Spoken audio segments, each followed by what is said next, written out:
In stores tomorrow, and it's making a lot of noise. There's an international outcry against it. Manhunt 2 is so violent, it's been a violent video game pulled from store shelves. Manhunt 2 has been the target of criticism since its release a week ago. It is some of the most horrific, senselessly violent stuff you've ever seen. Tudo começou lá em novembro de 2003, com o lançamento de Manhunt, um jogo que conta a história de Eeyore Cash, um criminoso que estava esperando ser executado no corredor da morte, mas ao invés disso, ele acaba sendo forçado a participar de uma série de filmes para um produtor de filmes snuff. Caso você não saiba o que é isso, filmes snuff são filmes que mostram cenas reais de mortes ou assassinatos de uma ou mais pessoas, então tu já deve ter imaginado o nível do bagulho. E assim, eu não recomendo buscar por filmes desse gênero, pois digamos que não é algo muito autoestima ver isso numa terça-feira à tarde. Beleza, agora tu sabe que filmes snuffs é basicamente o começo do Portal Zacarias. Agora, imagina um jogo feito só disso. Será que foi bem aceito naquela época? Claro que não, cara. O jogo foi proibido em vários países por conta do seu conteúdo extremamente explícito e violento, o que atrapalhou um pouco nas vendas do jogo. E ainda por cima, um ano depois o jogo teve ligação com um assassino real de Stephen Pakira, de 14 anos, por seu amigo Warren LeBlanc, de 17, lá na Inglaterra, pois a polícia encontrou uma cópia do jogo no quarto de LeBlanc e, para piorar ainda mais, a mãe da vítima disse: "Eu acho que ouvi alguns amigos de Warren dizendo que ele era obcecado por esse jogo. Se ele fosse obcecado por isso, poderia muito bem ser que os limites para ele se tornassem bastante nebulosos." Enquanto o pai de Stephen acrescenta com: "Eles estavam jogando um jogo chamado Manhunt. O modo como Warren cometeu o assassinato é como o jogo é definido, dando pessoas usando armas como martelos e facas. Há alguma conexão entre o jogo e o que ele fez." E ele ainda completa: "O objetivo do Manhunt não é apenas sair e matar pessoas. É um jogo de pontuação onde você aumenta seus pontos dependendo de quão violento é o assassinato. Se esses jogos influenciam as crianças a sair e matar, então nós não queremos que as lojas vendam esses tipos de jogos." Então pensa comigo como se estivesse em 2004. Depois do jogo ter sido banido, estar envolvido em polêmicas extremamente graves, você acha mesmo que eles iriam lançar uma sequência disso? Bem, chegando em fevereiro de 2007, a Rockstar anuncia Manhunt 2 com a promessa de ser ainda pior que o primeiro no quesito violência. E claro que a mídia não ia ficar só chupando o dedo, né? O ativista Jack Thompson jurou proibir o jogo e abriu um processo contra a Rockstar no intuito de banir Manhunt 2 e GTA 4 por incômodo público. Mas depois de umas tretas aqui e ali entre esses dois, o jogo conseguiu ser lançado para PS2, PSP e o Wii quase no final de 2007, em alguns países com algumas alterações que eu vou comentar mais pra frente, e em outros adicionando uma classificação mais 18, proibindo a venda para qualquer pessoa menor que essa idade. E bem, por mais que no título tá escrito que eu analisei a versão de PS2, eu joguei agora a versão de PC, que foi lançada alguns anos depois, que, por sinal, a Rockstar retirou o jogo das lojas e também não relançou em plataformas mais atuais, como fez com o primeiro. Então, se tu for jogar no PC, vai ter que virar um pirata, se é que me entende, né? Mas antes de você sair do vídeo puto comigo, eu já joguei a versão de PS2 quando eu era mais novo. Eu só preferi a versão de PC, pois tem como pôr legenda em PTBR e é mais fácil de gravar com uma qualidade melhor. E também porque eu não manjo muito de emular PS2 e não tenho placa de captura para gravar direto do meu PlayStation 2 para vocês. Então, me desculpe. Mas acredite, a versão de PC vai ser bem mais interessante de mostrar para vocês, já que ela lançou originalmente sem censura nenhuma, meu parceiro. E antes de continuarmos, eu quero que saibam que eu vou começar a fazer lives lá na Twitch. E lá eu vou jogar uns jogos e bater um papo com vocês. O link vai estar no comentário fixado junto com o meu Instagram, beleza? Mas enfim, meu nome é Noodle e hoje nós vamos analisar Manhunt 2, a sequência banida da Rockstar e com certeza um dos jogos mais violentos do PlayStation 2.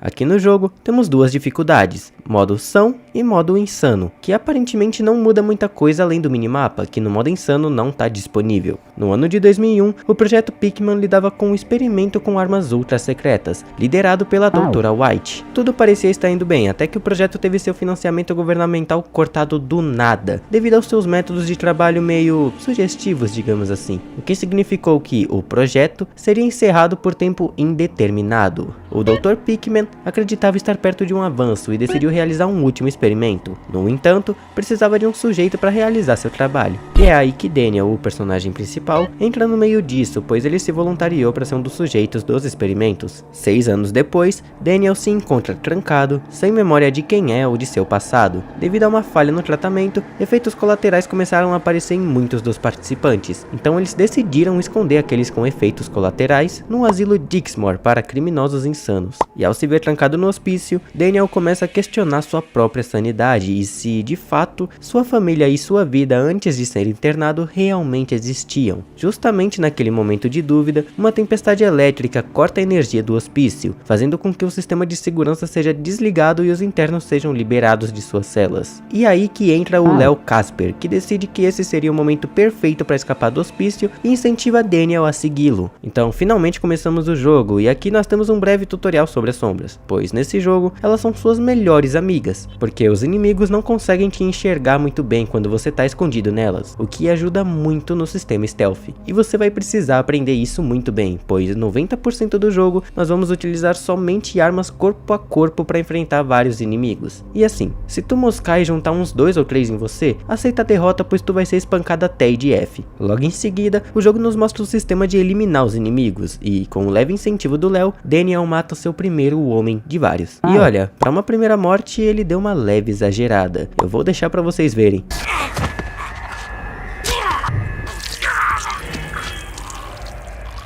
Agora dá pra entender a controvérsia desse jogo, não é mesmo? Seguindo mais pra frente, o jogo nos ensina mais coisas como sair no soco com os coleguinhas, fazer barulho e jogar item pra atrair os inimigos, e a fazer mais tipos de aniquilações. Mas como assim aniquilações, Noodle? Quando você tá nas costas de um inimigo e seu personagem tá numa distância adequada, ele muda a posição dele pra mostrar que você tá preparado pra aniquilar alguém. E temos 3 medidores com diferentes tipos. Quando o medidor tá branco, vai ser uma morte mais rápida e sem muita pontuação. No amarelo é o meio termo, uma morte um pouco mais elaborada e ganhando mais pontos de estilo. E agora temos o medidor vermelho, que é o mais demorado para carregar e também o mais brutal de todos, onde o Daniel faz uma execução muito mais pesada que a dos outros medidores e ganha muito mais pontos, mas ao mesmo tempo é mais difícil de fazer, pois o inimigo precisa sempre estar de costas para você realizar. Então se ele virar, tu vai receber um belo carinho dos malucos desse jogo. E detalhe, para fazer essas execuções corretamente, você tem que seguir uma sequência de Quick Time Events, mas eu não sei porque o meu OBS não capturou essa parte, então eu vou ver se acho uma gameplay na net com um símbolo no canto. E falando nos inimigos, eles são até que bem inteligentes pra época. Se você for burro e deixar um defunto à mostra pra eles, todos eles vão ficar em estado de alerta, ou se você esconder muito na cara deles, vai ativar um minigame que você tem que manter o cursor dentro desse círculo aí, o que também não é difícil, mas assim, eu achei muito legal de fazer. E olha, o tanto de armas que esse jogo tem pra tu fazer diferentes tipos de aniquilação não cabe num livro. Vai desde uma sacola plástica pra matar os inimigos sufocados, até uma serra que corta os caras no meio. Tudo isso 100% explícito na época da censura, pelo menos na versão de PC, né? E por falar nas versões, vamos falar as diferenças delas. Lembram que eu disse que o jogo foi banido, né? Então, para conseguirem lançar o jogo,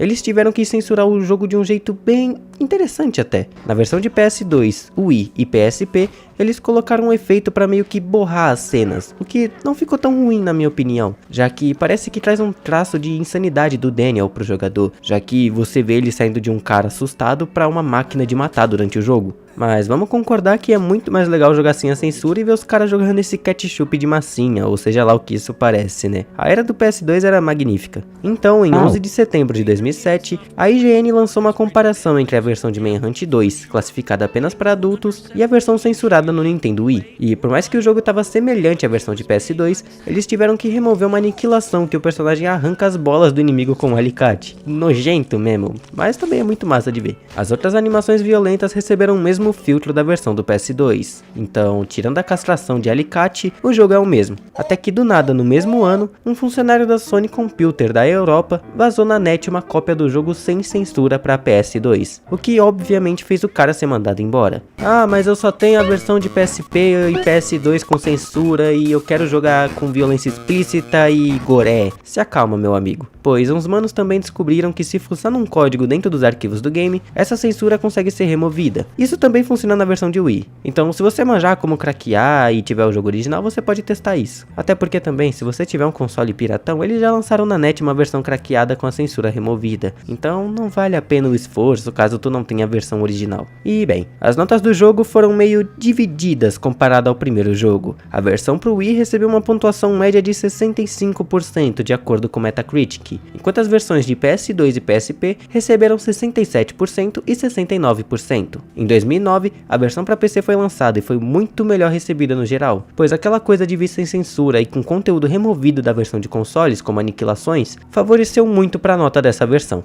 E em lugares como a IGN e Nintendo Power, as notas são mais medianas mesmo, alguns gostando mais do que o primeiro jogo e alguns odiando no fundo da alma a existência dele. Mas a minha nota para ele eu ainda não vou revelar, pois eu gosto de fazer isso no final do vídeo, beleza? E se você reparou bem na arte do jogo, vai perceber que ele é bem parecido com GTA, né? E tem um motivo para isso, já que a maioria das texturas, carros, roupas e até efeitos sonoros são tirados dos jogos da franquia GTA. Por exemplo, o som de quando você pega um item é idêntico ao do GTA 3. E tem uma coisa que eu quero comentar aqui, mas não é especificamente do Manhunt 2, e sim do 1. Há uma teoria onde dizem que o jogo se passa no futuro do universo de Bully, mesmo jogo da Rockstar. E até dizem que o protagonista do Manhunt 1, na verdade é o Jimmy, só que mais velho. Se tu vê assim por cima parece que não tem nada a ver, mas se você reparar nos detalhes e vendo os pontos da teoria, tu vê que faz até bastante sentido, até mais do que a gente espera. E bem, é uma pena não vermos uma continuação desse jogo há quase 20 anos. Fico imaginando como os fãs que jogaram no lançamento ficam tristes com algo assim. Imagina só um Manhunt 3 com gráficos de altíssima qualidade no nível de The Last of Us Part 2, com toda a violência que eles quiserem colocar sem se preocupar com a censura, já que hoje em dia a gente tem jogos bem violentos, como o próprio The Last of Us, que eu acabei de comentar, ou então o Mortal Kombat, que aumenta a violência a cada título. Tenho certeza que os fãs iriam adorar ver isso e iriam ficar loucos no anúncio de uma sequência ou até um remake, de preferência um que não seja igual ao GTA Trilogy, né? Tipo, não me leva mal, eu tô jogando ele agora e tá bem mais estável e bonito que no lançamento, mas vamos concordar que eles podiam ter feito muito melhor do que fizeram, ainda mais pelo preço que cobraram, né? Rockstar, sua safada.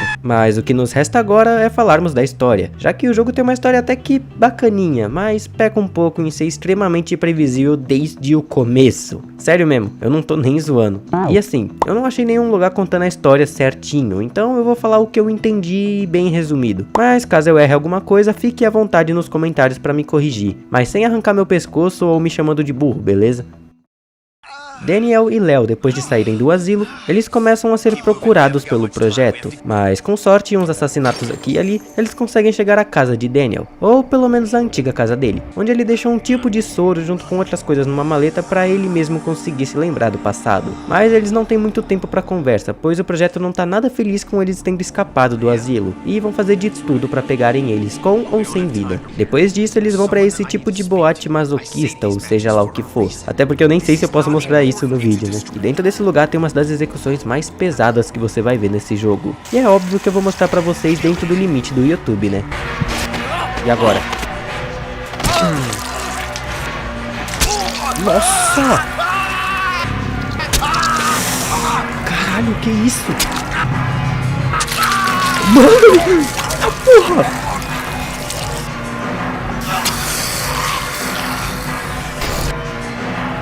Caralho! Meu Deus, mano!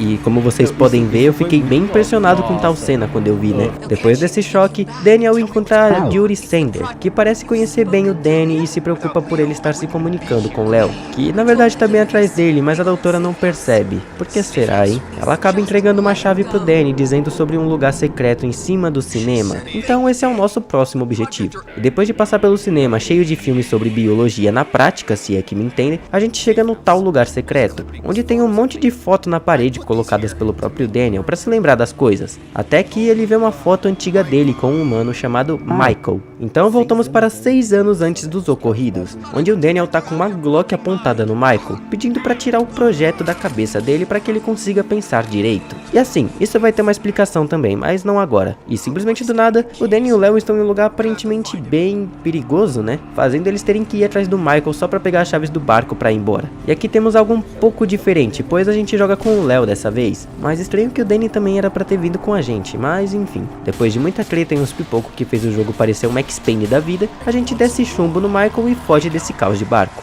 Voltando pro presente, Danny fica meio impressionado com o fato de Léo ter matado Michael, mas não toca muito no assunto. E debaixo da cama ele encontra um 8ão cabuloso. E como eu disse no meu vídeo de Resident Evil 7, eu não preciso saber quem eu sou ou o que eu tô fazendo aqui, mas se eu tenho uma arma, eu sei que é pra atirar. Noodle 2025. Então, depois de descer pipoco no meio do filmaço educativo e com uma gemessão do cacete no meio da gameplay, a gente dá no pé. Então, temos um flashback da família do Danny. E aqui que começa a ficar interessante, tá? A mulher do Daniel tá revoltadíssima com ele, já que ele se ofereceu pra um experimento maluco. Mas ele tenta passar a confiança de que é algo totalmente seguro. O pai é que eles estão brigando na frente dos menores aí, né? Aí fica o maior clima de bosta. Mas enfim, ele diz que se der certo, eles podem quitar todas as dívidas. Então ele iria ser remunerado por participar. Mas a mulher não tá muito afim de quitar as dívidas, mas fica com um marido maluco. E vamos compreender que ela tá certa no final, né? Depois de mais umas palavras e paranoias, o Léo consegue acordar o Danny, que tá até com as roupas trocadas. Menos mal, né? Porque com aquela roupa de louco é complicado passar despercebido. Então entramos em um tipo de hotel procurando pela Judy, já que ela pode ter mais informações sobre o Daniel. Mas digamos que a recepção não é das melhores, tá? Depois disso e mais umas pessoas sendo levadas de arrasta, a gente finalmente encontra a Judy no topo de um prédio, pois ela sabia da nossa presença e estava tentando fugir. Mas quando ela tá prestes a falar de alguém muito importante para não confiarmos, ela leva um belo tiro na peita,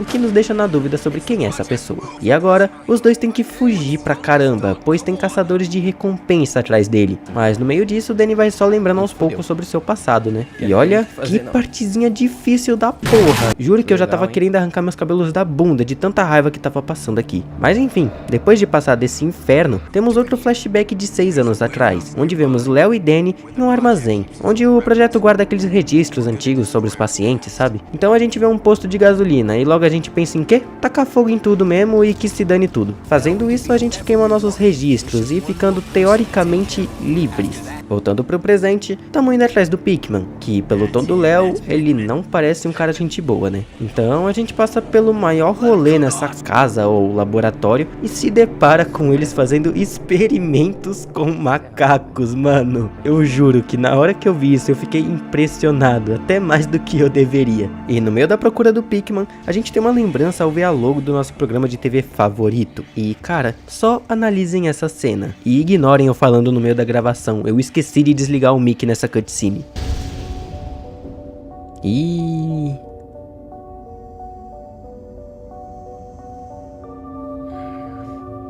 Dever, acredite, dever. Amor ou ame. Quem que é essas pessoas, cara? Acredite.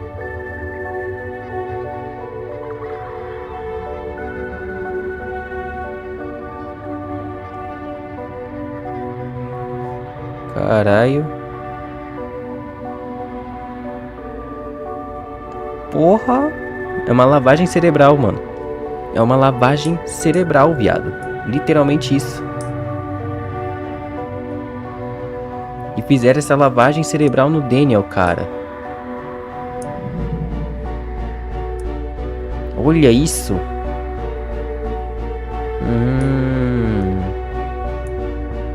Lust. O que é Lust mesmo? Eu esqueci o que porra é Lust. Fear, hate, lust, fear, hate. Caralho, a música.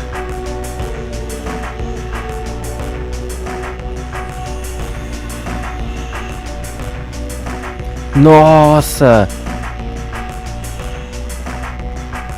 Acredite.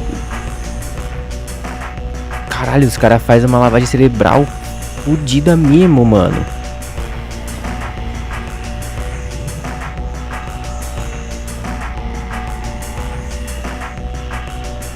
Tá, porra. Ame.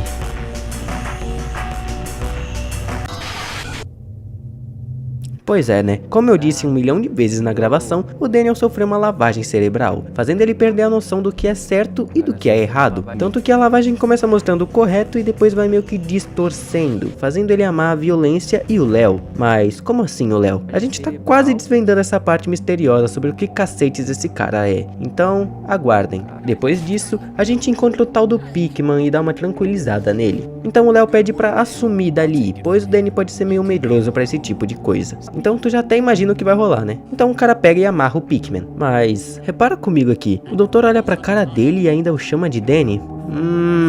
Por que será, né? Em seguida, o Léo diz que quer que o Pickman remova a conexão Pickman. Puta nome criativo, hein? Agora essa parte do meu roteiro ficou uma bosta. Obrigado, Rockstar. Mas o doutor toca num assunto meio interessante, pois ele pergunta pro Léo o que ele acha que aconteceria se ele fizesse isso. E a resposta é que ele estaria morto. E, bem, depois disso, o Pickman acaba tentando exorcizar o Léo, ou seja lá o que ele tentou fazer, mas acaba tomando umas facadas na banha pra ficar mansinho, né? E logo após isso, temos uma revelação.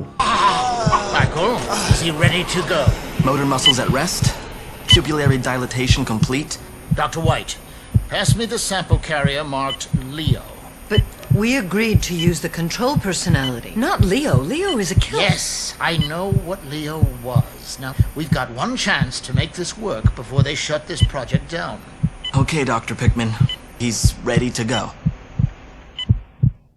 Bem, pra quem não entendeu, os médicos estão falando pra inserir um tipo de soro com o nome de Léo, e falam que a personalidade é de um assassino, e não é algo controlável pra eles. Então, já dá pra entender que o Léo não existe de verdade, né? Agora, em quem será que eles injetaram o Léo, hein? Não sei, né? Vamos descobrir no plot twist gigantesco do jogo que ninguém tá esperando, né? Então o Daniel disse que ficaram procurando por dias uma última esperança de reviver o passado dele, mas sem sucesso até esse momento. Eles acham uma gravação da doutora White, que parece manjar do assunto, né? Então, lá vamos nós de novo, matar uma cacetada de gente pra alcançar essa mulher. Mas no meio do caminho, ela consegue pegar a gente de surpresa e nos dar uma seringada de bezetação nas costas. Isso deve ter doído pra caralho. E engraçado que o Léo também sentiu, né? História manjada do cara. A gente parece que fica num lugar vazio, aparentemente o subconsciente do Daniel. E por incrível que pareça, o Léo não tá aqui. Mas a doutora White tá, e ela quer bater um papinho importante com a gente. Aqui, ela começa a explicar tudo o que rolou, dizendo que eles conseguiam pegar um indivíduo normal e implementar uma segunda personalidade que é ativa à vontade, e que a intenção deles era criar uma máquina de matar, sem nenhum tipo de sentimento ou remorso. O que faz finalmente o Daniel, ou você que não tá entendendo porra nenhuma, compreender que o Léo não existe, e que ele mora no consciente do Danny, o que, sinceramente, é genial, mas foi muito mal implementado na história do jogo, vamos concordar, né? Então, voltando 6 anos atrás e na pele do Léo, nós vimos que a polícia tá no bairro todo procurando por ele. Inclusive, que partezinha insuportável de difícil. Mas o que a gente menos esperava era que o Léo, ou o Daniel com sua segunda personalidade, fosse fazer algo bem tenso. O cara matou a...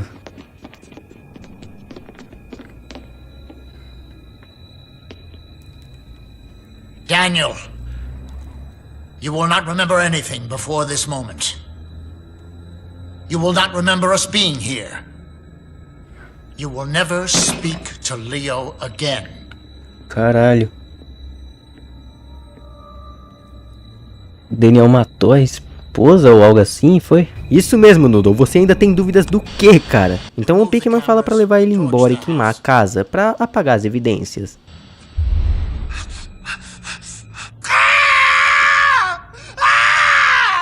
Vamos concordar que esse gritinho foi bem esquisito, né?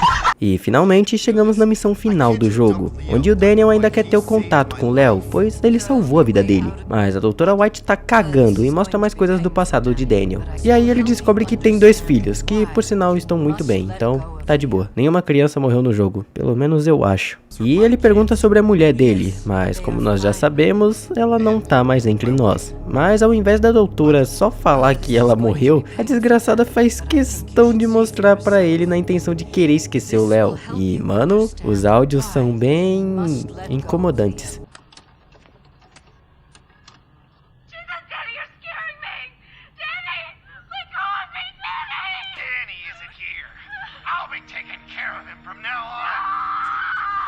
Nossa.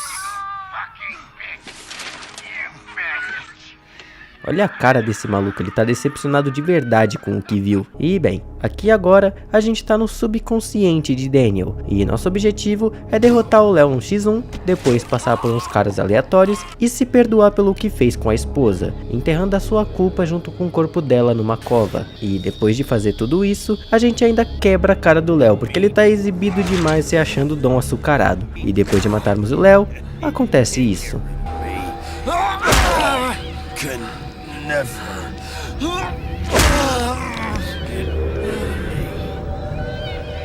My name is Daniel Lamb. My name is Daniel Lamb! Meu jogo crashou. Não, não é possível. Não é possível, não é possível. Eu tô há horas jogando esta merda. Não é possível que agora o jogo vai simplesmente só crashar. Resetou a missão inteira.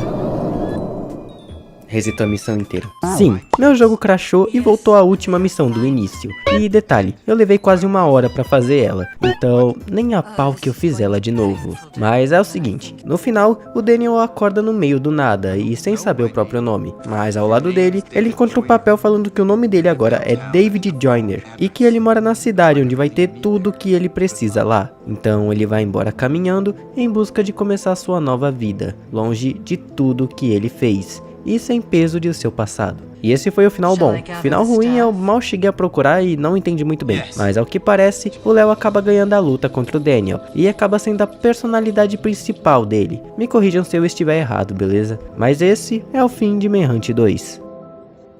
Bem, o que eu tenho a dizer sobre esse jogo? Eu conheci ele quando era criança por ver meu pai ou meu tio jogando, eu não me lembro muito bem. Mas eu me lembro muito da primeira missão do game. E recentemente me lembrei dele e decidi rejogar pra ver se era realmente o que eu tinha na minha cabeça de criança. E por mais que tenham partes bem difíceis no jogo, onde você tem que ter dominado bem a mecânica stealth, eu me diverti muito com ele. Eu não cheguei a jogar o primeiro jogo, mas depois dessa experiência, pode ter certeza que eu vou jogá-lo, já que dizem também que ele é melhor do que o 2. E a minha nota pra esse jogo é um 7/10. Eu não sou muito fã de jogos stealth, mas esse me deixou realmente entretido e buscando métodos novos para executar os inimigos, sabe? Mas no que ele peca muito é na história, pois eles tinham muito potencial de fazer algo mais forte com o tema que abordaram, de segunda personalidade e tal. E também ao decorrer do jogo eles só começam a spamar inimigo no mapa, ficando quase impossível de enfrentá-los, te obrigando a sair correndo. Mas assim, ao mesmo tempo eu acho que isso é coisa da época, sabe? Pra aumentar o tempo de duração do jogo. Mas mesmo com esses defeitos, eu recomendo você jogar caso tenha um PC ou console com o jogo, e se você gosta de jogos mais violentos como o Splatterhouse de PS3 ou Doom Eternal.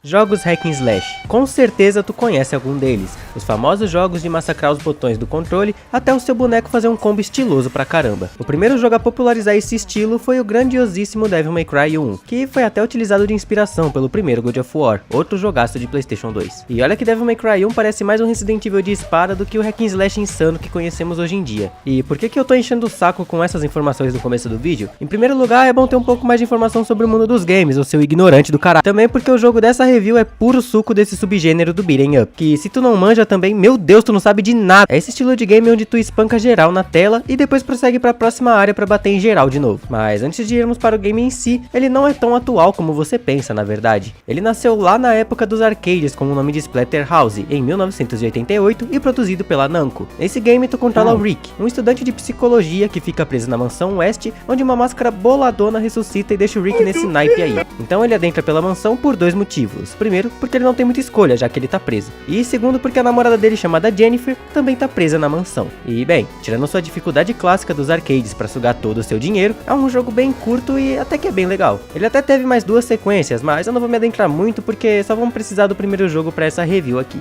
Depois do terceiro jogo, lançado em 1993, ninguém nunca mais ouviu falar desse nome. E por quê? Eu não faço ideia. Até hoje tem jogos que foram famosos nos anos 80 e 90 que nunca mais deram as caras. E infelizmente alguns deram as caras, mas era melhor ter ficado morto, não é, ô Bubsy 3D? Até nós chegarmos em 2010, quando mais ou menos do nada, a Namco chega com a ressurreição dessa trilogia, chamando só de Splatterhouse, pois se tratava de um reboot do primeiro jogo, onde contava basicamente a mesma história, mas com mais complexidade de enredo do que o original e com mudanças de gameplay, pois os outros jogos eram beat'em up, igual o joguinho dos Simpsons, que vamos concordar que ele era da hora demais. Pra então, o jogo virar um hack and slash que tava bem em alta nessa época. E uma coisa notável pra caramba é a quantidade absurda de sangue e violência que o trailer apresentava, o que foi muito interessante tanto para os mais antigos quanto para os mais novos na franquia. Eu joguei esse game quando eu tinha uns 8 ou 9 anos mais ou menos, e adorava essa coisa de surrar os botões para ver o personagem esbagaçando tudo. Quem não gostava era meu pai, vendo os controles não durarem nem 2 meses. E é tanta coisa para comentar desse jogo, tanto de nostalgia que eu tenho por ele, quanto de coisas interessantes sobre o desenvolvimento também. Porque sim, esse jogo passou por muitas mudanças, pois ele ficou sendo desenvolvido por alguns anos. Mas claramente, depois de velho eu percebi muitas coisas estranhas e bem porcaria também. Pois aqui a gente é totalmente sincero nas análises. Não quer dizer que ele é um jogo marcante pra mim, que ele é bom como o jogo do Madagascar 2 de PS2. Aquele jogo é muito foda. E antes de tudo,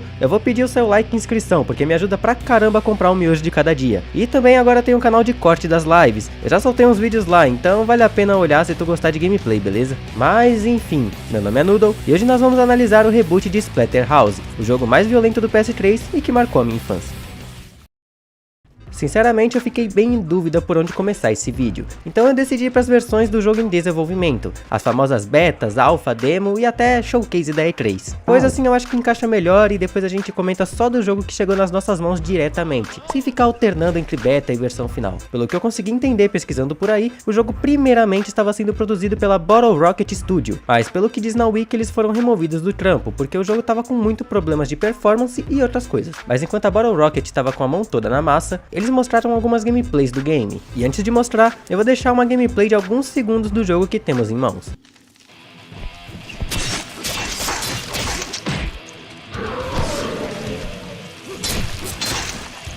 Agora indo pra beta, a gente já percebe de cara a mudança no HUD do game, gráficos, ambientação que tá mais cabulosa e até o protagonista que tá mais bombadão. O trailer ainda mostra um pouco dos inimigos que mudaram um pouco e o desempenho que tá horroroso. Eu poderia dizer que o jogo tá assim porque o trailer é antigo e tal, mas pra ser sincero mesmo, esse parece o desempenho real que o jogo tava tendo. E eu não vou mentir, o jogo normal já tem umas quedas frequentes de FPS, então imagina aqui, ia ser raridade ver o jogo rodando a 30 FPS, mas em compensação os gráficos estavam bem bacanas pra época. Indo pro segundo trailer da beta, a gente vê que o jogo teve mais mudanças, ele parece mais fluido, deram uma diminuída nos músculos do Rick e também o sangue tá mais gelatinoso, sei lá. Eles mostraram também um tipo de boss que ainda tá no game, mas com algumas diferenças até nos ataques dele. Aqui também dá pra ver que os inimigos estão mais próximos do resultado final e com a primeira demonstração de uma das mecânicas mais loucas desse jogo, que é a perda de membros do seu personagem. Mas assim, depois a gente fala disso melhor, porque ele tá no jogo final, né? Indo para o terceiro e último trailer, dessa vez ele é focado na gameplay, e mostra que teria um tipo de orb, ou seja lá o que é isso, e que é bem parecido com os orbes dos jogos do Ben 10 de PS2. E percebam a skin alternativa do Rick, que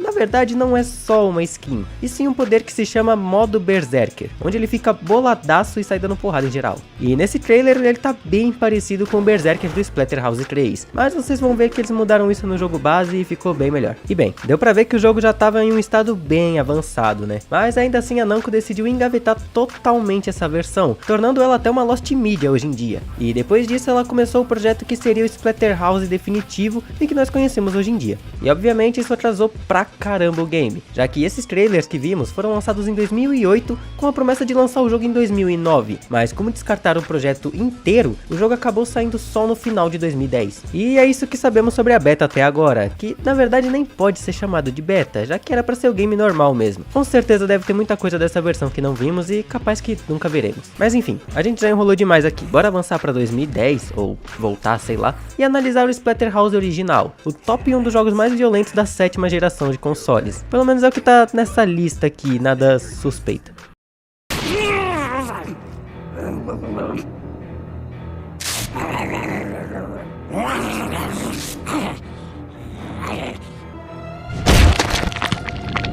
E a gente já começa assim, com um cara explodindo o bichinho com um simples soco. Tudo isso só pra nos mostrar o menu. Aqui não tem muita coisa pra mostrar, só a campanha, um modo de onda, que é o sobrevivência, e um lugar de extras, onde tem disponível os 3 Splatterhouse antigos pra jogar ali na hora. Se eu não me engano, tu tem que zerar o jogo base pra liberar os 3, mas eu já tinha um save aqui, então tá tudo liberado. Indo logo em direção à campanha, a gente vê as dificuldades. E pelo amor de Deus, tenha amor à sua vida e não pega o modo brutal por tudo que é mais sagrado. Esse jogo já é insanamente difícil em alguns momentos. Se você estiver jogando de primeira, tu vai sofrer muito. E E algo interessante é que tem uma máscara alternativa também, mas essa só tá disponível na versão de Xbox 360. Porque sim, eu tô jogando no Xbox porque eu não tenho PS3. Eu botei no título porque fica mais bonitinho assim. Mas não se preocupa, o jogo é a mesma coisa, não tem nem mudança de desempenho nem nada. Mas ok, vou jogar com a máscara comum porque eu acho a outra muito feia. E assim o jogo começa. O game tem a mesma história do original, mas de um jeito mais dramático, né? Mostrando o Rick no chão, muito ferido e se lamentando pela Jennifer, até que ele escuta uma voz de sei lá da onde falando com ele. Então essa voz começa a explicar que quem fez isso com ele foi esse coroa chamado de Henry West. Depois disso, Rick vê uma máscara na sua frente e entende que essa voz está vindo dela, pois é na verdade uma máscara muito poderosa. Então a máscara se oferece a ajudar o Rick em troca da fé dele e para resgatar a garota, pois ela não merece morrer. E como o Rick tá quase indo de arrasta, ele fica sem escolha e coloca a máscara no rosto dele.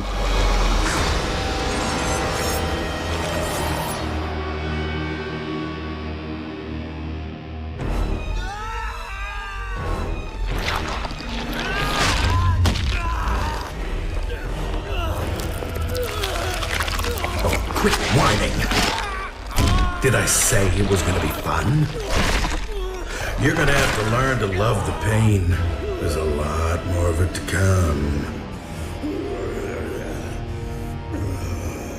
What have you done to me? What am I? What am I? You're mine, Rick. Jen. Until Jen's back safe in your arms, you're mine.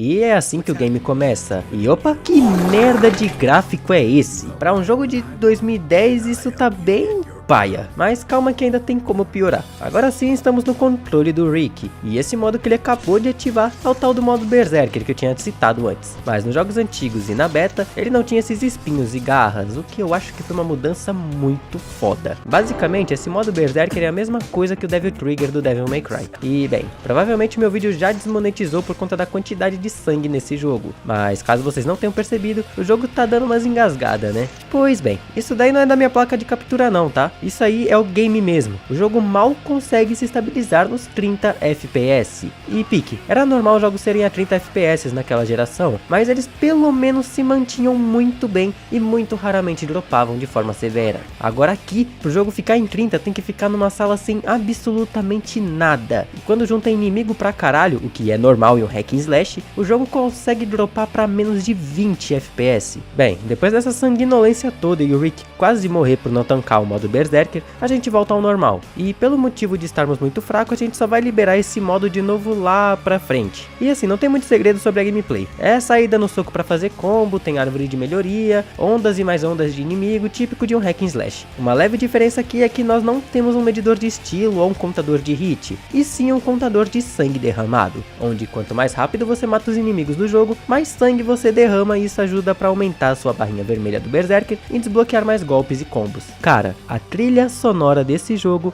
é simplesmente magnífica, contando com várias músicas black e thrash metal estralando enquanto você desce a porrada nos monstrão. Tem coisa melhor do que isso? Algo muito interessante é que você vê bastante diálogo da máscara falando com o Rick, e percebemos que o humor dessa máscara é pior do que de um moleque de 12 anos de idade, e que ainda fica zoando com as coisas que o Rick já fez no passado. E aqui vai o motivo de eu não ter jogado o jogo em live, os coletáveis. Aqui a gente tem umas gravações do Dr. West, que explica os experimentos dele para criar essas criaturas, a perda da esposa dele, que por sinal é bem importante para a história, e até um pouquinho da origem da máscara. Mas ainda tem um outro tipo de coletável, que são pedaços de fotos íntimas da Jenny, que eu não sei porque eles decidiram colocar isso, mas tá aí, né? E o pior é que eu até poderia ter feito a live jogando, mas tem momentos que você acaba pegando um pedaço de foto sem querer no meio da bagunça de inimigo e sangue na tela. Então poderia me dar mó dor de cabeça caso eu pegue uma foto dela no meio da live sem censura nenhuma, né? E ainda por cima eu percebi depois que eu podia ter feito a live tranquilamente, porque eu já tinha coletado tudo na minha gameplay anterior pra pegar a conquista, né? Então na gameplay que eu gravei não apareceu nada. Então no final eu só perdi a oportunidade. Outra parada interessante é que no games temos algumas partes que o jogo fica em 2D ou algo assim, fazendo referência ao clássico de 88. E bota referência nisso, porque a dificuldade fica idêntica. No decorrer do jogo a gente vê vários tipos de inimigos. Os mais fraquinhos que morrem numa porrada, os medianos onde você tem que dar uns soquinhos bacana pra matar, mas você pode agarrar e jogar eles tranquilamente. Os mais fortes que já tem um aspecto mais humanoide, como podem ver, e aqui temos as versões alternativas desses inimigos que citei, como por exemplo esse bichinho que era pra ser o mais fraco, mas ele tem uma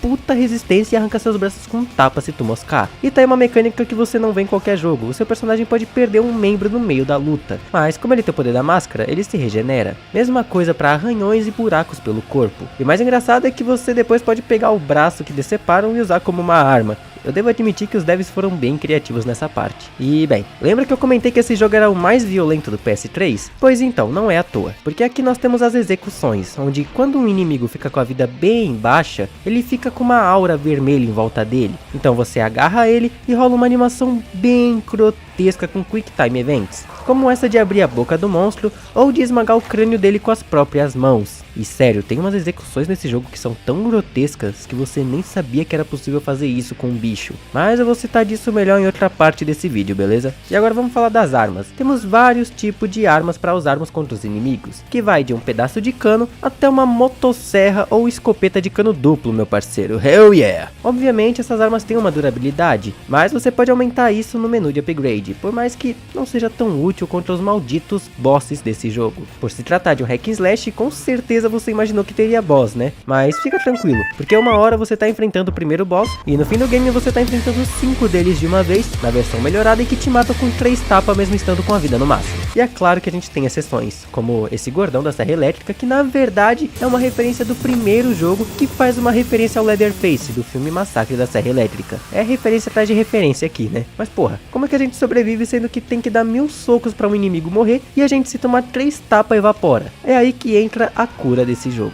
pois se você tiver pelo menos uma barrinha cheia no medidor vermelho, você aperta LT mais o B e seu personagem suga o sangue dos inimigos em volta, o que acaba enchendo a vida dele. E detalhe, quanto mais você spamar o B, mais a sua vida enche. Então diga adeus ao seu controle, porque tu vai suar de tanto apertar esse botão. Outro jogo que tem uma mecânica bem parecida com isso é o Doom Eternal, né? Que ele te influencia a ir pra cima dos inimigos pra você se curar. Eu acho isso muito louco. Os levels do jogo são separados por capítulos, que são 12 no total. Alguns muito curtos, papo de 10, 15 minutinhos, e outros que chegam a ser quase 1 hora de duração. Ainda mais se você morrer, que provavelmente vai acontecer muito. Então a gente passa por um monte de lugares, tem a mansão, um tipo de lixão, sei lá que cacetes é isso, um circo, laboratório de experimentos, e até voltar no tempo a gente volta de tão insano que esse jogo é. Mas bem, acho que já dá pra gente ir pra história do game, que sinceramente nem ela grande coisa, mas tem pontos muito interessantes desse game que eu vou ressaltar enquanto vou falando os acontecimentos da história, beleza? Então chega de enrolação e bora lá! Depois da transformação do Rick, ele começa a correr atrás da Jenny e do Dr. West. Mas obviamente no caminho é cheio de inimigos e muita queda de frame. Meu Deus, eles não tinham como otimizar isso daqui não. Devil May Cry 4 rodava 60 FPS e é 10 vezes mais bonito. E bem, no meio disso tudo tem uma cena da Jenny sendo levada pelo Dr. West. Ela literalmente desce uma faca no crânio dele. E sabe qual é o mais foda? O velho tá vivaço, mano. Depois disso, a gente encontra com o primeiro boss do jogo, que, como diz na wiki, o nome dele é Teratoid. Prosseguindo com a perseguição, Rick dá de cara com uma boneca esquisita em um quarto, e simplesmente isso acontece. Doll? Is that what you were gonna say? Okay, you raggedy little fucker. Let's see what you're made of.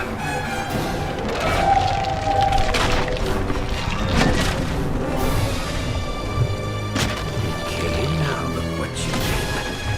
Me and your big mouth. Sim, a boneca virou um puta golem insano. E cara, eu acho essa batalha muito insana. O chão quebra, tem móvel voando pra todo lado, e a gente sobrevive de uma tentativa de pisada da boneca. Em seguida a gente acaba com ela do jeito mais foda possível.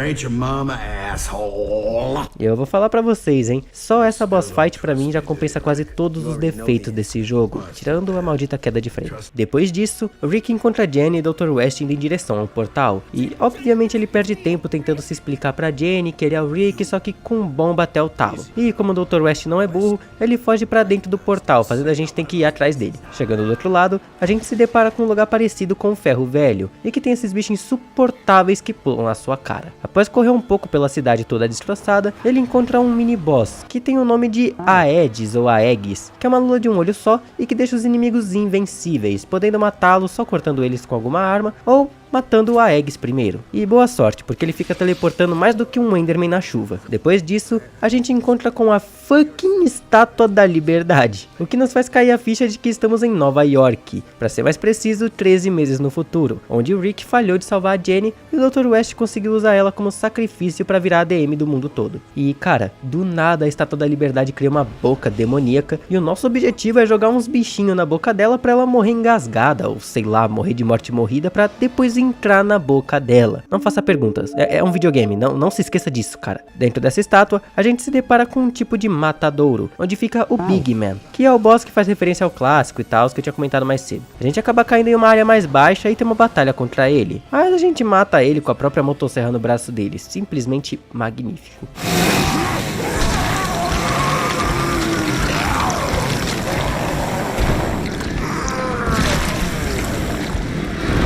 This girl of yours. Jen. You once told her you'd love her until the end of the world. It's time to prove it, Rick.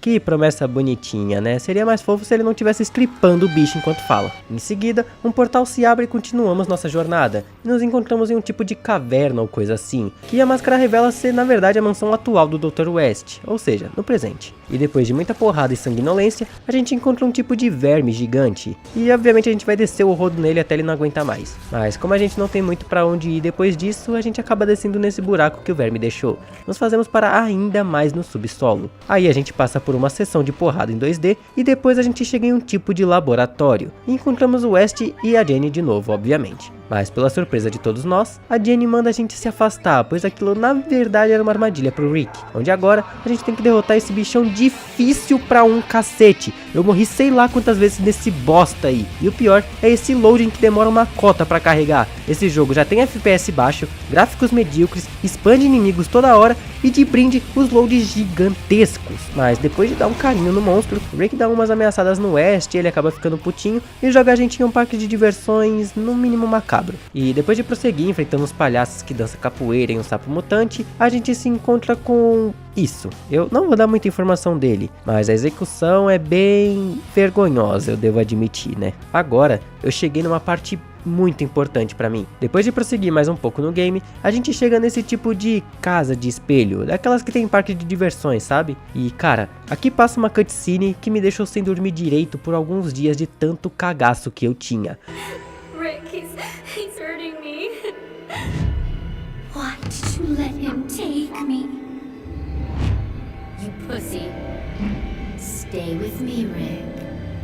Stay with me forever. Sim, esse 1 segundo da Jenny toda estourada no asfalto foi o suficiente pra me deixar extremamente desconfortável. E o pior é que depois disso você tem que sair lutando com várias delas até achar a saída. Nessa parte eu jogava de dia com alguém do meu lado ou eu falava pro meu pai passar, porque eu não conseguia olhar pra tela direito. Bons tempos, né? E bem, claramente depois de vermos uma versão alternativa da Jenny, a gente claramente ia ver uma do Rick, né? E não dá outra. Ele puxa a gente pra dentro do espelho e sai uma versão doidona do Rick de lá. E como vocês podem ver, eu tava tomando uma baita de uma surra, né? Depois de matar uns 500 desse, a gente repara que vai rolar um eclipse. Então a máscara explica que é bom a gente ficar um pouco esperto com isso daí, pois o Dr. West planeja usar esse eclipse como parte do ritual dele. Eles até tiram sarro dizendo que para ele fazer o ritual precisaria do sangue de uma virgem. E pelas risadas deles, parece que o Dr. West pegou a pessoa errada, né? Bem, esse próximo capítulo não tem quase nada de importante. Só o West explicando que a esposa dele, que é muito parecida com a Jenny, estava com cólera, uma doença transmitida pela água ou alimentação alimentos que estejam contaminados. Mas ela não morreu exatamente desse jeito, já já a gente explica melhor. Depois disso a gente anda por uns lugares meio, sei lá o que é isso, e entra em um outro portal, nos levando pro passado. E aqui a gente tem uma explicação melhor do que estava pegando. Na verdade, a mulher do Dr. West, Leonora, estava com cólera, que na época não tinha uma cura. Mas como o Dr. West era um cientista,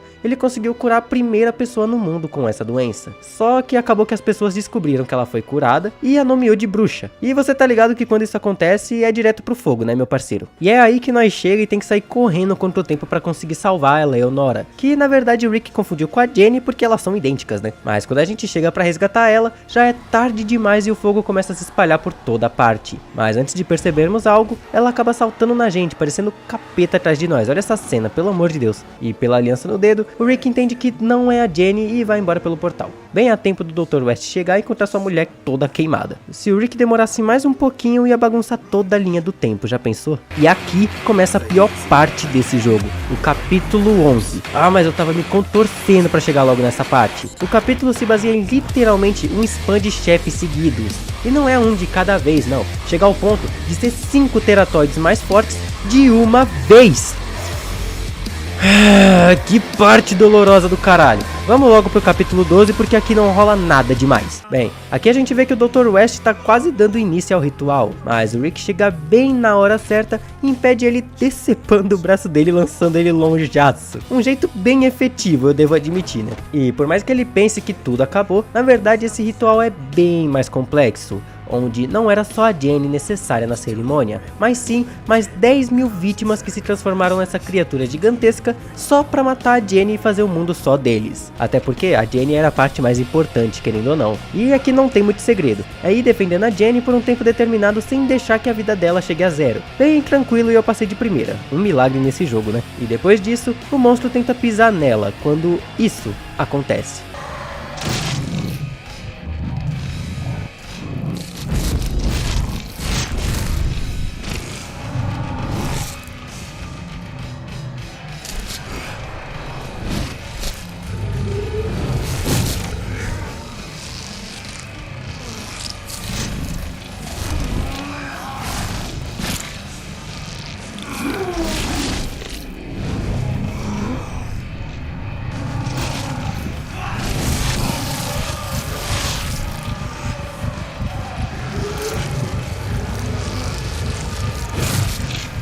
Isso mesmo, arrancamos o coração do bicho fora porque nós é ruim. E claro que fazendo isso, o mundo começa a se desgraçar todo porque os capetas estão indo embora. Beleza, agora que tudo acabou e a Jenny tá salva, o contrato com a máscara acabou e... Ué, o Rick não consegue tirá-la. A máscara questiona se você foi lá checar a Jenny. E bem, ela tá viva. E pelas palavras dela, ela tá muito feliz por estar de volta novamente. E encara a câmera com um olhar maligno. E sendo esse o fim do game.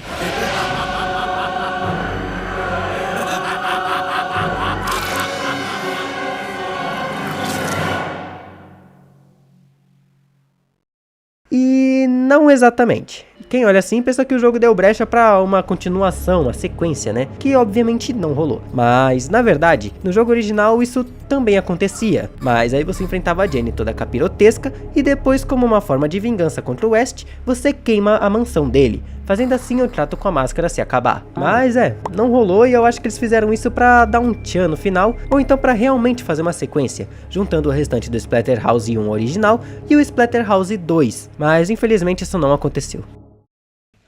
Bem, eu adoraria ver uma sequência desse game, mas eu acho bem improvável de acontecer. O jogo não parece ter vendido tanto assim para eles pensarem em continuar ele, o que é uma pena, porque eu gosto de coração desse game. Claro, ele tem seus defeitos e tudo mais, eu odeio a otimização desse jogo, os loads gigantescos e a fórmula deles de encher de inimigo OP só para aumentar o tempo de gameplay. Mas querendo ou não, eu joguei isso muito na minha vida e eu achava um máximo. Até meio complicado por eu ter uns 9 anos e estar jogando um game cheio de violência pra caralho e foto de loirinha sem roupa. Mas isso não mudou em nada na minha vida e me diverti muito com ele, e é isso que importa, né? Minha nota pra esse jogo é um 8,5 de 10. Eu adoraria dar um 10, mas os pontos negativos dele pesam demais pra mim dar uma nota tão boa assim. E mesmo eu adorando ele por ser um jogo de infância, eu tenho que separar qualidade de nostalgia na hora de dar as notas. Senão todo jogo de quando eu era criança iria ganhar um 10 ou até mais. Aí não ia ser justo, até porque só o jogo do Madagascar 2 merece uma nota tão exorbitante assim. Aquele jogo é simplesmente maravilhoso. Eu recomendo jogar principalmente se curtir uns hack and slash e humor ácido, pois mesmo com seus problemas, dá pra se divertir e muito. Ainda mais ouvindo a trilha sonora desse jogo que é filé, papai. Jogos banidos, o tema que deixa qualquer um curioso, até porque hoje em dia temos jogos que tem de tudo, como a violência extrema de Mortal Kombat, histórias pesadas e profundas como em Detroit Become Human, e a nudez em jogos que eu não vou mostrar aqui, mas você sabe que existe, né? Tendo tudo isso de conteúdo nos jogos hoje em dia, fica difícil de pensar no que um jogo teria que fazer pra ser banido, né? Mas coloquem ênfase na palavra hoje em dia, pois nos anos 90 até os anos 2000 foi uma época complicada envolvendo jogos e o politicamente correto. Naquela época, vários jogos eram acusados envolvidos em casos bem pesados e crimes envolvendo jovens. Com certeza você já viu algum desses jogos e já até jogou. Por exemplo, o CS já foi alvo de polêmica, Doom também passou por problemas, GTA San Andreas quase não sai por conta do Hot Coffee, que quem sabe sabe, né? E até o Manhunt 2 que eu comentei aqui no canal já foi envolvido em crimes sérios e foi literalmente retirado das prateleiras. Mas enfim, eu não vou citar todos os jogos, pois a lista é gigantesca, mas a única coincidência que todos esses jogos têm para estar na lista é o conteúdo impróprio para menores, pois graças ao MK lá na época dos arcades, foi criada a ESRB, ou Entertainment Software Rating Board, eu acho que eu falei certo, que passou a classificar a idade mínima para a venda dos jogos. Então, se tinha algo muito chocante para uma criança de 10 anos ver, eles aumentavam a classificação até o recomendado. E essa classificação vai de todas as idades ou até os 18 anos, igual no Brasil. E assim, praticamente nenhuma empresa queria receber o selo Adult Only, pois era um público relativamente menor naquela época, então isso atrapalharia muito nas vendas. E isso é quando eles permitem o jogo ser lançado, pois em casos como Bully, o jogo saiu rapidamente das prateleiras e demorou bastante para voltar. Nesses casos, onde o jogo não pode ser lançado em algum país ou recebe um selo muito alto, os devs têm a opção de censurar ou cortar coisas pesadas dos jogos. E é aí que chegamos onde queremos, onde os jogos às vezes têm 2 ou mais versões com conteúdos cortados ou censurados. Tudo isso por causa da classificação indicativa ou pelo país não permitir mesmo. E é aí que chegamos em 2005, com um jogo para PS2, Xbox e PC, baseado em um personagem icônico dos quadrinhos da Marvel pelo simples fato de não ser um super-herói como o Homem-Aranha, mas sim um homem com sangue nos olhos buscando vingança pela morte de sua família e matando qualquer um que entre na frente e tente impedir ele de conseguir o que quer. A gente tá falando do jogo do Justiceiro, ou The Punisher lá fora, que por se tratar de um cara que não perdoa bandido e literalmente desce bala neles, o jogo teria que seguir a mesma base, né? E é claro que o jogo ia ser mirado pra galera mais madura mesmo, já que o jogo contém temas mais pesados como tráfico, gangues, palavras obscenas e o principal que abriu o olho da ESRB, a violência. O jogo não é tão violento como um Manhunt da vida, mas teve muitas coisas que eles tiveram que censurar pro jogo conseguir pras prateleiras, e o método utilizado é quase o mesmo do Manhunt, borrando um pouquinho a tela com um filtro em preto e branco, sabe? Mas dessa vez, jogando a câmera um pouco pra fora da cena, pra tentar aliviar um pouco mais. Mas assim, eu já vou avisando que teve muita censura inútil, já que dá pra ver claramente o Frank incinerando o cara nessa máquina. E bem, dessa vez eu espero que o YouTube não barre e nem desmonetize o meu vídeo, já que eu tô jogando a versão censurada mesmo. Até porque quando eu joguei o Manhunt 2 sem nenhuma censura, eu tive que censurar por mim mesmo, porque o YouTube não permitia nem ferrando boa parte das cenas. Mas caso ele ainda barre o vídeo com a censura do jogo, eu ainda vou dar uma mexidinha bem de leve, beleza? Porque não quer dizer que é só um jogo antigo que os ADMs não vão me deixar morrer de fome. Eu só tô explicando porque tem gente até hoje no vídeo de Manhunt reclamando da censura, sendo que eu expliquei na descrição, vulgo aquela que vocês nunca leem nessa porra. Mas enfim, meu nome é Noodle e hoje nós vamos analisar o jogo do Justiceiro de PS2, o game da Marvel que com certeza foi o mais polêmico até hoje. Beleza, vamos começar pelo início, obviamente. O jogo foi produzido pela Volition Inc., que trabalhou em jogos como Saints Row, Red Faction e Agents of Mayhem, e distribuído pela falecida THQ, aquela empresa que aparecia em todo o jogo do Bob Esponja, tá ligado? Em seguida, nós somos levados a uma cutscene de introdução com o Frank, vulgo Justiceiro, passando a cal pra gente, que é desinformado da história dele. E é aquela mesma coisa dos quadrinhos, dizendo que alguns homens mataram a família dele e que ele era pra ter ido de Vasco junto. Porém, pelas palavras dele, infelizmente eu sobrevivi. E agora eu busco vingança. Claro que eu tô resumindo, até porque eu não manjo direito do universo Marvel e tal. Mas eu tô ligado que o Frank é um cara treinado e por isso que ele é todo badass nesse jogo aqui. Sem contar o sangue nos olhos que move qualquer um pra violência. Em seguida, vai mostrando ele executando geral na salinha escura sem ter um pingo de piedade. Mostrando que ele não quer o título de herói da vizinhança ou algo assim. E o cara é brabo mesmo, porque não deixa nenhum átomo sair vivo. Então no final, mostra ele meio que se entregando pra polícia, que é meio que um prólogo do jogo que vai se passar no passado passado e blá blá blá. Vocês vão entender melhor. Após isso, somos levados pro menu, onde temos aquele básico dos jogos de PS2, né? O jogo principal, aqueles extras carregados de conteúdo e os coletáveis para te incentivar a fazer 100%. E uma coisa bem legal é que tem o trailer do filme do Justiceiro de 2004, mas eu não vou mostrar muito para não ter dor de cabeça com direitos autorais. Eu não sei como funciona muito essas coisas com filmes. Também temos uma parte para fazer upgrades gerais, como por exemplo, aumentar vida, munição, precisão de mira e aquelas coisas básicas, né? E na minha opinião, a parte mais bacana, o arsenal. No jogo nós temos muitas armas, que conforme você vai coletando nas fases, você vai desbloqueando para começar as fases com elas. E é bem bacana, porque você pode escolher literalmente qualquer uma que você tem aí no armário. Ou então, se você não ligar muito, você pode usar as padrões da missão disponível. E por falar nelas, vamos para as missões, já que aqui nós temos 12 missões principais e 4 opcionais que sinceramente ninguém liga. E cada missão vai te passar um objetivo diferente com um placar de medalhas que é definido por pontuação. Mas vamos esperar chegar mais pra frente na review, pois eu vou separar uma parte melhor para falar das mecânicas. Para finalizar, nas opções tem como você mudar a definição dos controles para jogar do jeito mais esquisito que você quiser, e a parte que mais me chamou a atenção, a quantidade de gore que você quer no jogo. Mas assim, não é nada muito mexível. Essa palavra existe? Só tem como deixar em alto ou sem nada. Mas é claro que nós vai colocar essa porra no alto, porque nós quer violência, tiro e gore. Iniciando a primeira missão, nós vimos que o Frank tá em uma prisão de segurança máxima, e ele está prestes a ser investigado por esses dois detetives chamados Martin Sulp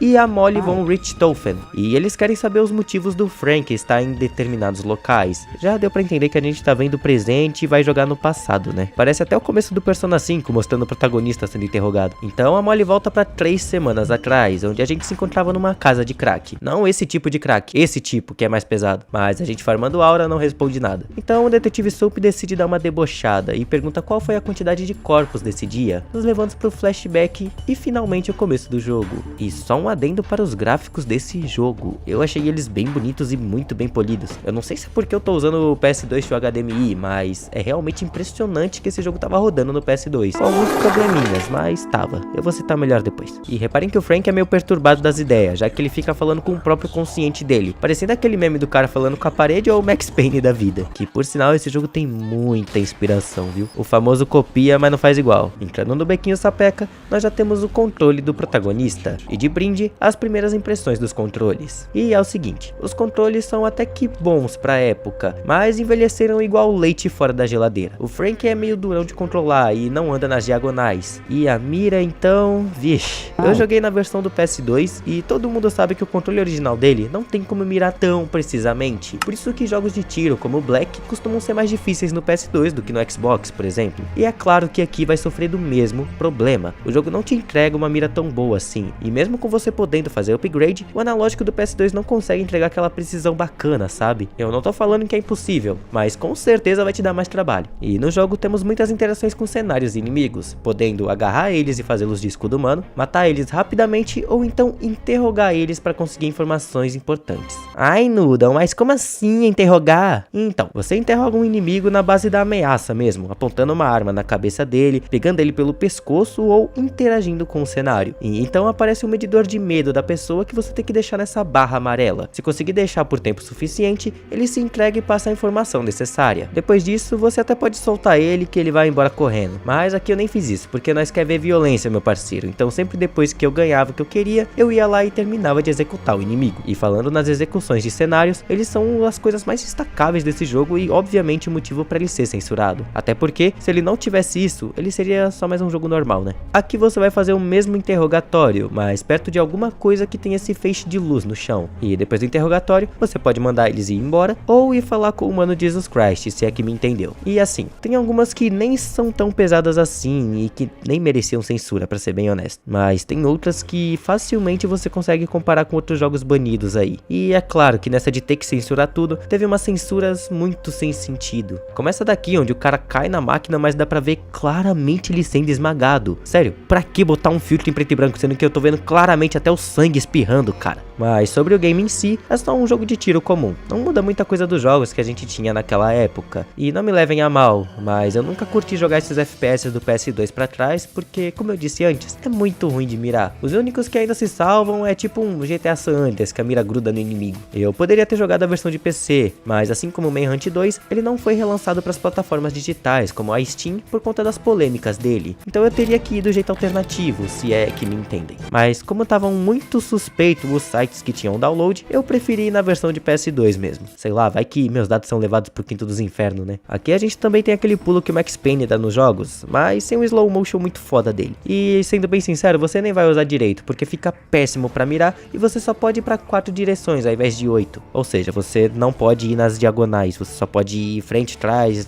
lados, essas coisas. Em questão de dificuldade, esse jogo é difícil pra caralho. Os inimigos são mais rápidos que você, tem uma mira perfeita e ainda por cima tem momentos que vem vários deles pra você peitar. Detalhe que eu tava jogando no normal e eu não me considero um bucha em jogos de tiro assim, cara. Mas os inimigos realmente estavam aqui pra te testar, beleza? No game também tem um modo massacre, onde a gente substitui as armas por 2 facas e começa a ir pra cima de todo mundo. Mas assim, esse poder é muito inútil, já que você perde vida do mesmo jeito e acaba demorando mais pra matar alguém com as facas do que com as armas convencionais. É literalmente o modo massacre, onde temos menos massacre que no modo normal. E eu já vou assumindo aqui, eu não consegui zerar esse jogo, e nem foi por nenhum problema no meu jogo ou coisa assim. É só a injustiça do jogo por encher uma fase com 100 inimigos e ter literalmente um único checkpoint na fase inteira. E a injustiça sim, pois o jogo mal consegue ajustar uma câmera em um corredor apertado, mas quer encher de inimigo pra você se fuder? Aí não, né, meu parceiro? Aí eu perdi a paciência e deixei por isso mesmo. Mas falando das fases agora, os levels não tem aquela coisa uau. Na verdade, eles são bem parecidos um com o outro. Eu devo admitir que tem bastante variação de fases, como um zoológico, funeral, mansão, mas a ordem dentro delas é sempre a mesma. Sempre tem aquela sala maior com inimigo pra caralho, em seguida um corredor cheio de quartos sem rumo e inimigo pra cacete, e depois tu vai pro segundo andar fazer a mesma coisa, e de novo com inimigo pra caralho. No meio das fases a gente tem os reféns pra salvar, e quando você os salvam, eles te dão algumas informações, ou é até o objetivo principal, salvar esses doidos aí. E algumas interações são bem engraçadas, como essa daqui. Thanks, man.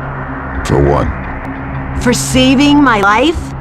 Right. É sério que o justiceiro tinha que responder desse jeito, cara? Desse jeito ele só ficou parecendo um idiota mesmo. E bem, no meio dessas fases que parecem um looping, fica tocando no seu ouvido a trilha sonora, que eu devo admitir que é bem da hora. Passa a vibe de um jogo mais sério e tal. Tô dizendo isso porque no jogo do Deadpool ele tem o mesmo nível de violência, mas as músicas são uma vibe mais zoeira e acelerada. Até porque é o Deadpool, né? Agora, sobre a história, eu não cheguei até o fim dela pra ver o desfecho, mas ela também não é ruim. E melhor, no meio delas começam a aparecer outros personagens do universo Marvel para nos ajudar, como a Viúva Negra e até o Homem de Ferro tem sua presença. Eu não sei porquê, mas eu me impressionei muito quando eu vi a presença deles no jogo, por mais que eles sejam basicamente do mesmo universo, né? A história é voltada obviamente para a vingança do Frank pela família dele, como nós já sabemos. Então, basicamente a gente vai andando por tudo quanto é lugar para chegar nos bosses que mandam nas gangues doidas aí. E por falar neles, os bosses desse jogo são insuportáveis de chatos, porque eles não param quietos e só fogem de você. E ainda por cima eles têm vida pra caramba e te tiram vida facilmente. Pra vocês verem que eu não tô chorando à toa, nesse boss que vocês estão vendo na tela, ele literalmente fugiu a luta inteira. Então eu fiquei rodeando tudo enquanto não parava de spawnar inimigo na fase. Porque ainda tem essa, né? Não podia ser só o boss normal, tinha que ter mais 500 capangas pra dificultar minha mira de cego num controle nada decente. E baseado em algumas pesquisas minhas, diziam que o jogo rodava a 60 frames por segundo, mas mesmo comigo configurando a placa de captura certinho, o jogo tava rodando na verdade a 30. E pra piorar, o jogo tinha queda pra caramba quando íamos pra uma área aberta com bastante inimigo. Tipo, pega os controles meio paia, mira com 0 de precisão e queda de frame. Agora junta tudo e vê o que acontece na sua gameplay. Eu não sei se vai ser uma experiência legal. Olha, eu não vou conseguir narrar a história completa pra vocês como eu normalmente faço, porque eu nem sequer zerei essa jossa, né? Mas resumindo bem legal, a história do jogo é baseado em 2 quadrinhos do Justiceiro mesmo, onde ele luta contra a família Gnucci e o Rei do Crime. E a luta é séria mesmo, porque no funeral de um dos membros da família, o Frank se esconde dentro do caixão dele ele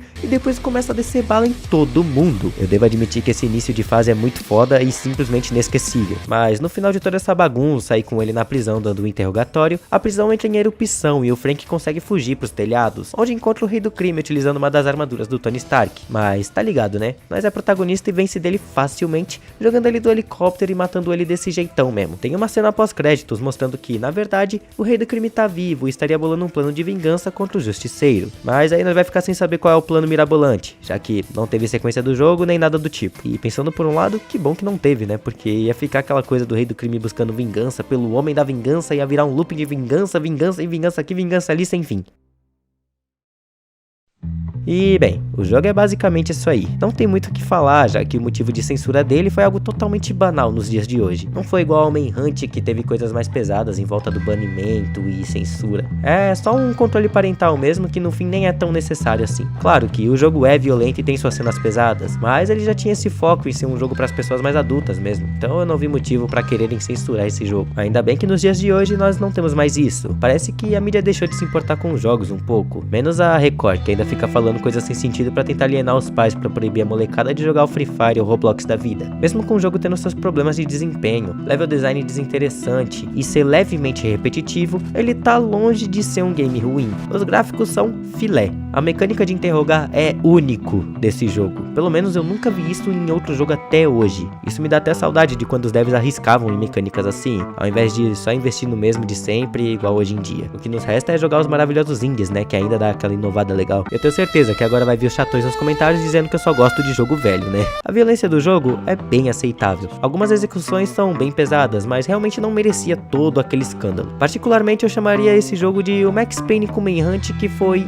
escondido pela censura, já que ele vendeu só 1 milhão de cópias. Falando assim parece que eu tô até desmerecendo, né? Mas compara com o Spider-Man de PS2 pra você ver a diferença. Sinceramente, não é um jogo que eu jogaria novamente ou buscaria zerar, pois ele realmente não é o meu tipo de jogo. Mas eu devo admitir que The Punisher de PS2 merece facilmente uma nota 7/10. Ele é um jogo respeitável e deveria ter um reconhecimento muito maior do que ele tem. E se você é fã de universo Marvel e gosta muito das HQs, vulgo nerdola, brincadeira, eu também tenho alguns quadrinhos do Deadpool e do Demolidor. Caso for jogar esse jogo, eu recomendo sim o uso de emulador com um controle decente, ou então baixar a versão de PC e jogar direto no mouse. E o lado bom do PC é que dá pra pôr legendas PTBR e tirar essa censura desnecessária que o jogo recebeu, né? Mas enfim, essa análise ficou um pouquinho mais curta que o normal, mas é porque eu tô focando em quantidade aqui no canal, pra ver se melhora um pouco as coisas. Pois, pra quem não sabe, do nada o meu canal desceu muito o alcance, e eu tô correndo atrás pra mim não comer só bolacha creme cracker o mês inteiro. Porque sim, esse é o meu ganha-pão, eu não trabalho com outra coisa. Então, se você gostou do vídeo,